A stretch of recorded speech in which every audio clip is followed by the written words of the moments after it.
洞察局势，开启视野。这里是火力早报时间。乌克兰将获史上最大规模能源援助方案，俄罗斯企业亏损创新高，即将冲破970亿美元大关。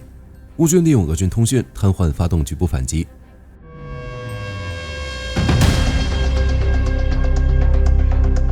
俄罗斯全面入侵4周年纪念日前夕，乌克兰正迎来史上规模最宏大的能源支持协议。泽连斯基在慕尼黑安全会议期间透露，合作伙伴正全力敲定一项创纪录的援助方案，计划于2月24日正式出台。在拉姆施泰因防务联络小组会议上，17个国家已达成成立以来最重磅的支持承诺，计划在2026年提供总额近380亿美元的新捐助，另有超过60亿美元已列入即时援助清单。与此同时，乌克兰外交层面的法律保障也取得重大突破。乌外长西比哈正式证实，美国已准备推进具有法律约束力的安全保障协议。目前，双边协议草案已接近完成，并提交国会审批。这种从资金到法律的全面背书，正为乌克兰打造一道坚不可摧的持久抗战防线。与乌克兰获得的战略输血形成鲜明对比，俄罗斯企业正陷入史无前例的财务泥潭。据莫斯科时报披露，截至2025年底，俄罗斯企业财务亏损出现前所未有的激增，总额已达970亿美元，创下历史最高纪录。据悉，俄罗斯目前共有超过1.8万家机构处于亏损状态，亏损企业占比攀升至 28.8%， 为2020年疫情冲击以来的最高比例。损失的核心集中在炼油、冶金以及油气开采等支柱产业。经济学家指出，由于制裁导致的成本激增与出口受阻，俄罗斯经济增速从此前的 4.3% 已断崖式下跌至 1%。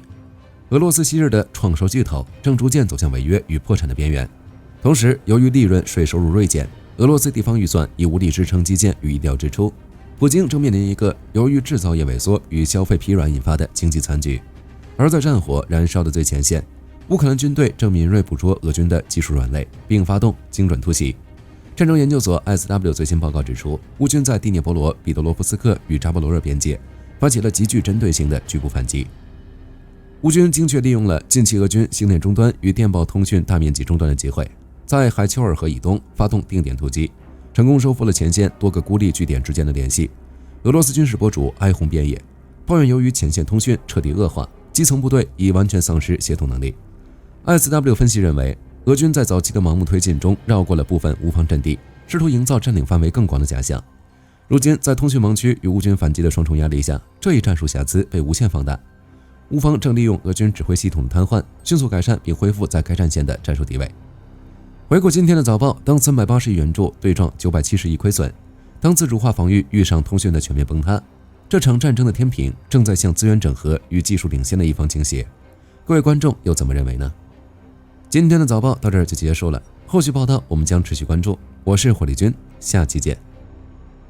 好的，各位观众朋友们，我们频道一直在聊真实的军事资讯和武器装备，后台也经常有朋友问，有没有值得推荐的入门级模型？